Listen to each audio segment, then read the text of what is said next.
Brilliant ideas, powered by Hyundai Motor. The contemporary art world is vibrant and booming as never before. It's a 21st century phenomenon, a global industry in its own right. Brilliant Ideas looks at the artist at the heart of this.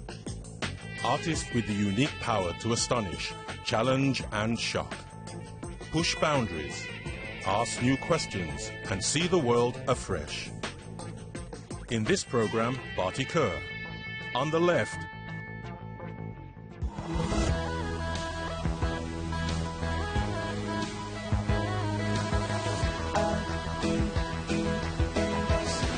Ideas.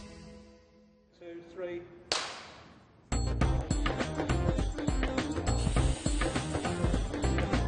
Foreign-born of Indian parents, Bharti Kher was brought up amongst the public schools and private estates of an archetypal English suburb.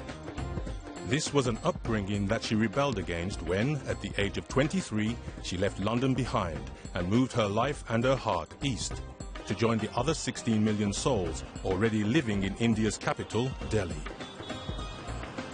To be an outsider is very interesting because you have a very different perspective. You see things that other people don't see. Bharti Kher's perspective is always fresh because there is something pugnacious. She's got her dukes up. She's not going to pull her punches if she has a certain perspective.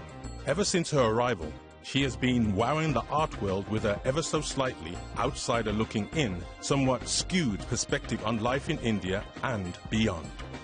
She represents one of the best contemporary artists of India of today's times.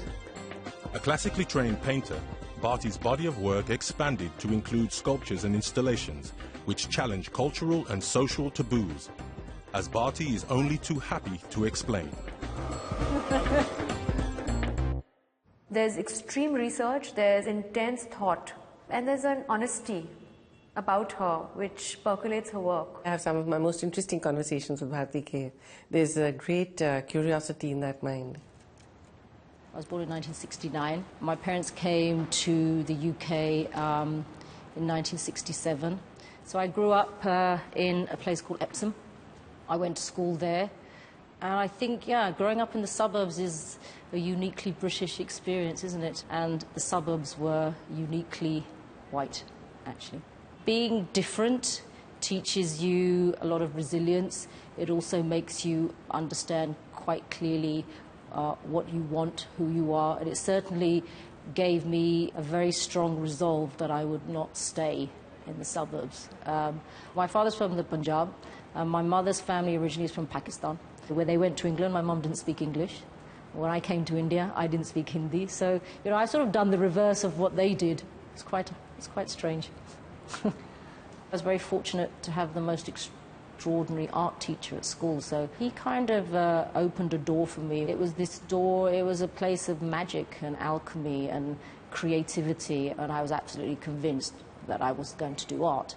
So I decided to go to university, and I went up to Newcastle. I saw the studios were huge compared to everything else, including actually a lot of the London colleges. I applied, I got in. So at the time I was a painter, and I was absolutely convinced that I would never get into an MA program because I wasn't making installation and I wasn't doing photography and I wasn't looking at video. I just thought one day, you know what, I should just get out of here for a while. And so I wondered whether I should go to New Delhi or New York, and I flipped a coin, that's what I did. Literally, you flipped it? Yeah. Did you? Yeah. I came to India with a 6-month visa and didn't go back.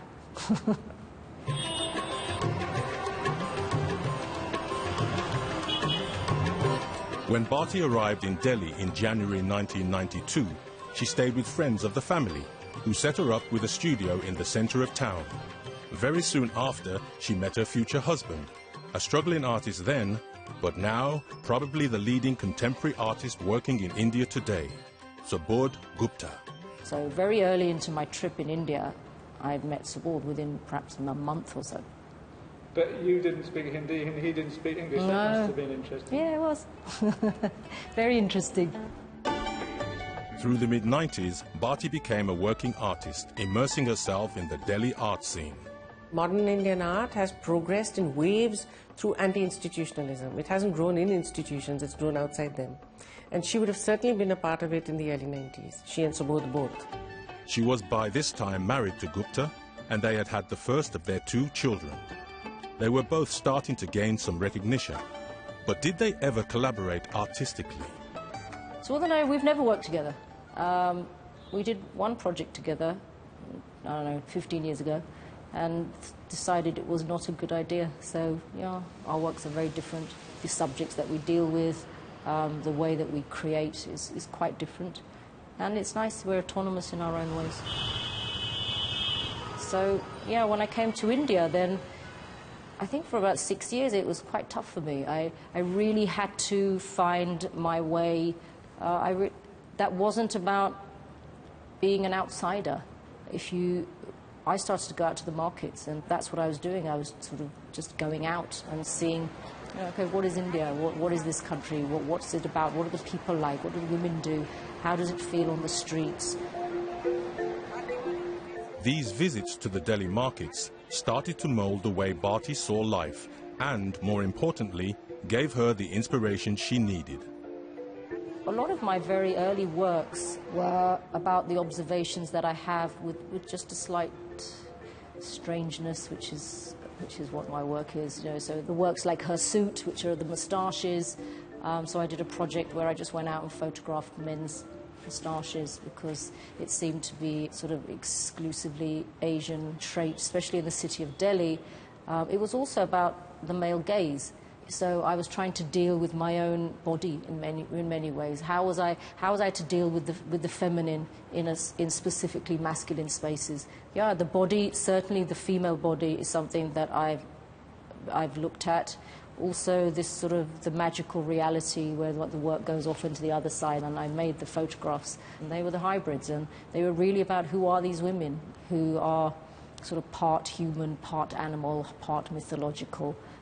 They were very early pieces. They're everything, and they're you, and they're me. I mean, I don't have a problem with the word feminist, to be honest. I think that in today's society, if you're looking at social, political, and economic truths of how half the population of the world has to deal with their day-to-day lives, I'm okay with that. After the break, we see how Bharti's life changed when she started experimenting with different mediums. Ideas. Ideas. Award-winning Indian artist Bharti Kher had always been first and foremost a classically trained painter. But it was when she started to experiment with other mediums that her works became more popular. I started moving away a little bit from the painted image, and I started making sculpture, and especially looking at objects and the ready-made. And I made this very early piece called Asian Babe, and it was partly a toy that I'd taken from my son, and it really was the first time that I took something and stuck to change the surface of an object. She also had sound. She had this little Indian doll head of those dancers that sort of move their head from left to right in this very sort of cliched Indian yes, no, like this kind of way. And I think for me that was the first time I was able, I can take this and I can take that and I can take that and I can put them all together. And I think I still do that. It was exhibited by Nature Mort. Peter Nagy showed it. I think it drove him completely nuts because it sang the Macarena. Do you remember that song? Horrible song it was. After the show was over, he was like, thank God, I'm so like, take this away, take this work away. Bharti had also been working with something she discovered all those years ago during her first visits to the Delhi markets. I remember just walking through a market very similar to this in a small part of Delhi, in East Delhi, and just going to the local bindi store and just sort of looking and seeing that they had these snake bindis. And this snake bindi would look like a spermatoza. And I was really struck by how sort of hybrid it was as a form. The bindi is a little sticky, colorful sticker, which is mostly round-shaped, which we put here in the middle of our forehead. And typically in India, only married women used to wear bindis. And so I literally, just as I was shopping and walking through, buying, just looking at the market, I bought this, 6 packets, because I always buy more than one of everything. And I stuck them in my sketchbook, and that's kind of how this started. This relationship with Bindi slowly developed to become a huge and vital component within Bharti's body of work. Here is a person who views what is incredibly Indian with eyes that are slightly different. For me, it's a conceptual idea for the consciousness. It's both secular and ritualistic. I don't think I was even looking at all of that when I first started making the Bindi works. It was very simple. I just picked up a ready-made. It was a sign. I thought, let me use this. Maybe 2006 is when things started, and I started to make sort of international exhibitions, and people saw the work. And of course, the work, The Skin Speaks a Language Not Its Own, is a piece that most people know my work by, but that was also a sort of breakthrough piece, just in terms of I was aware that I had now activated a material that had its own meaning. The piece is a life-size sculpture of a dying elephant. It's covered in white bindis, and the bindis were able to, as opposed to working on a two-dimensional surface, the bindis were able to actually lift an object at the scale of an elephant and to actually make it float, but also to talk about the life and to think that the skin is perhaps like a palimpsest of many layers of history, mythology, geography, space, the idea that perhaps I was speaking or I was communicating with this elephant. So I sort of create narratives in my work, and I create them for myself because I like it. The white elephant, it really makes you stop and think. To seeing an elephant in that position is almost sad and makes it so vulnerable and makes you feel vulnerable at the same time. It is works like this that make her undoubtedly one of the main contemporary artists of the country today.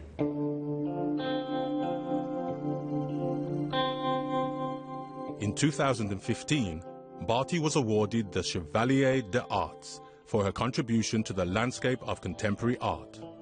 Bharti is a really hard-working artist. She's a workaholic. She works morning, noon, night. I think her market is way bigger than one award. I think she's proven herself time and time again. India's influenced my work profoundly. I think you see it in my practice. I don't really see how it can't. I think all artists are deeply influenced by where they live and where they work.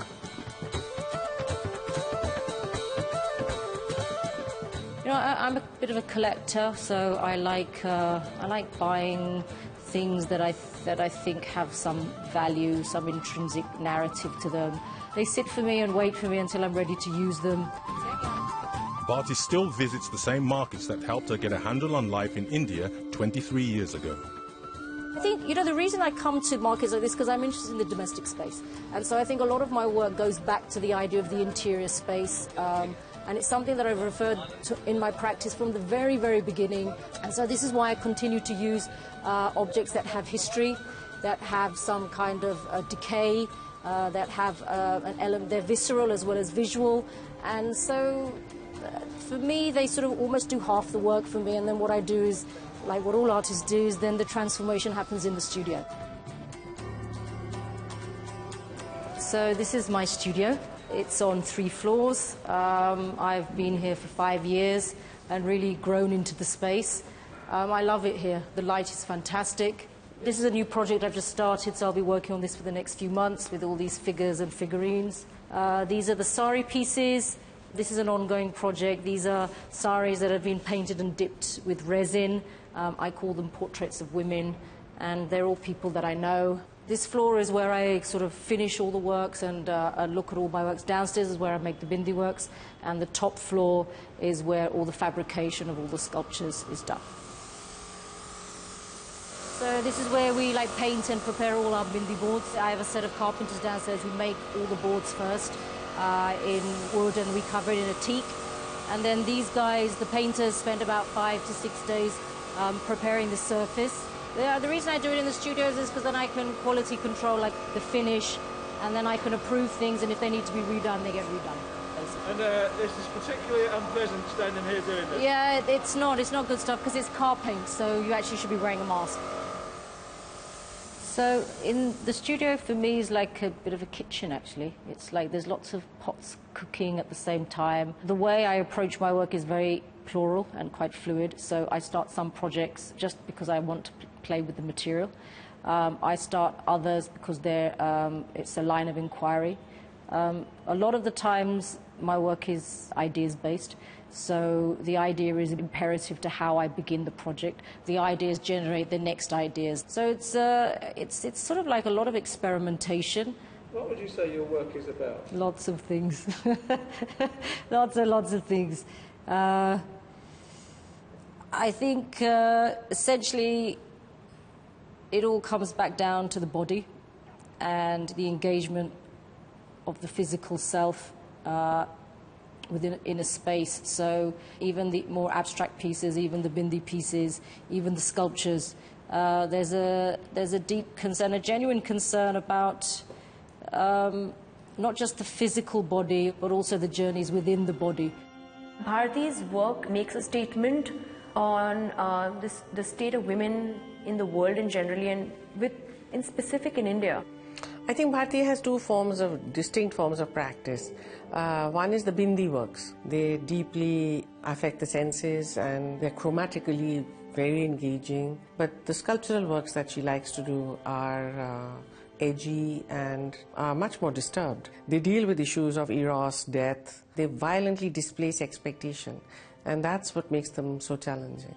As you look at this work, you clearly see the depth, the creativity, the boldness that comes across in her works. The painting speaks to you differently each time you see it. After the break, we discover how Bharti's work continues to develop in new and strange directions. Ideas. Ideas. Having been an internationally renowned contemporary artist for nearly 20 years now, Bharti Kher has amassed a back catalogue of work, charting her move from painter to sculptor and installation artist. I think, all artists have a famous key piece, and sometimes those pieces actually haunt many artists, actually. So, although I have a very strong affinity to the skin speaks a language not its own, sometimes I just want to run the other direction when I have to talk about it, because I actually love my new children. I love my new babies much more. When you ask me what's my favourite work, it'll always be the work that I'm just making now.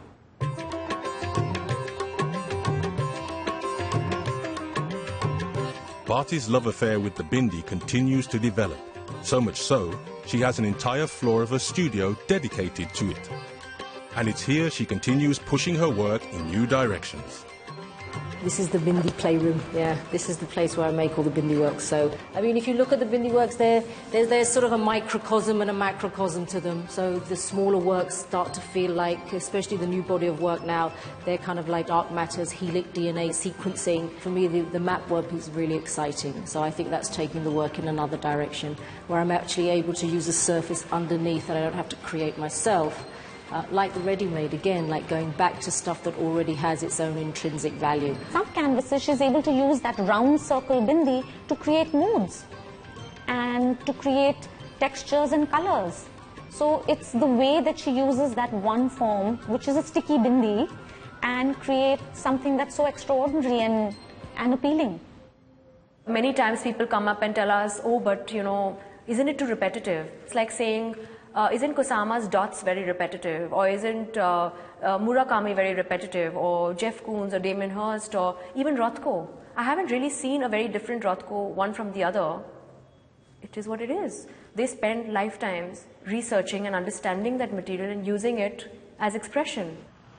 Yet another of Bharti's new projects for next year's Sydney Biennale is being worked on in the sculptural fabrication workshop up on the roof. This is part of a new project that I'm making for a Biennale next year, and these are casts made from plaster. So about a year ago, I did a series of body casts. Casting is very much an integral part of my process. For me, it's a way of understanding or looking at the body as memory, especially as the skin. And so that's something that's continued through my work. For this project, it's probably the first time that I'm working directly with plaster. I think it's probably one of the oldest casting techniques in the world. It dates back to the Egyptian times. The technical problems of doing something like this is that plaster is obviously really fragile. So what we're doing is we're reinforcing the inside of the plaster with a resin and also putting steel plates all through the structure. So we build it backwards. Transport is probably one of our major challenges, actually. Shipping really large, because a lot of my works are very large and very fragile. Our customs is pretty dreadful. So, you know, if there's something that says fragile this way up, it'll arrive in Delhi upside down and chucked off the back of a truck. A lot of the works that I make, I have to think about, I know the maximum size of a crate in India that goes by air freight, which is 7.5 feet wide. So if I make anything that's much larger, it has to be dismantleable. So a lot of times, you know, galleries or artists, why do you make these works that are so difficult to assemble? It's like, well, I wouldn't be able to get it out the country otherwise. If we want to make them big, we have to reinvent them somehow. Sometimes that's really advantageous because it really helps you, changes the way you look at the work. With every reassessment of her work, for whatever reason, Bharti seems happy to move on and try something completely new. I think with every major work, takes a step into an area which she doesn't know. I think that's important. She has to test the waters. She has to step into the dark. I think my risk-taking is very slow. The process in the studio is long, thought and processed, and so if you take risks, it might just be that you're not sure how a work is supposed to be or how it's supposed to look at the end. Sometimes you just have to let the work take you where it needs to go. I think now I'm much more centered and happy in my own skin. I've got to the point where, yes, I know what I'm doing in my studio. I have confidence in my practice, that I'm actually a practicing artist. You know, it takes you like 10 years to actually say, yes, I'm an artist, because you have to keep doing it every day. So now I've done that, I've got that all out the way. I think I'm quite happy just to come here to my workplace every day. I like my routine. I like doing the same things all the time. And I find a lot of peace in studio. So that curve, I don't know whether it's a curve or a circle or a spiral, or I don't know what it is, but yeah, you just keep going.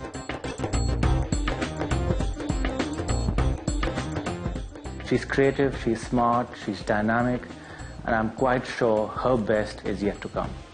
When I view a Bharti work, I think, if anything, it's uplifted the viewer experience for Indians. It's uplifted what we should expect or what we would want around us, or our expectation of what contemporary art should be. Or I think she raised the bar. I think the first 10 years is one curve, the next 10 years is another, and now I'm in the third one. So let's see where it goes. I love doing what I do. Yeah, I love it.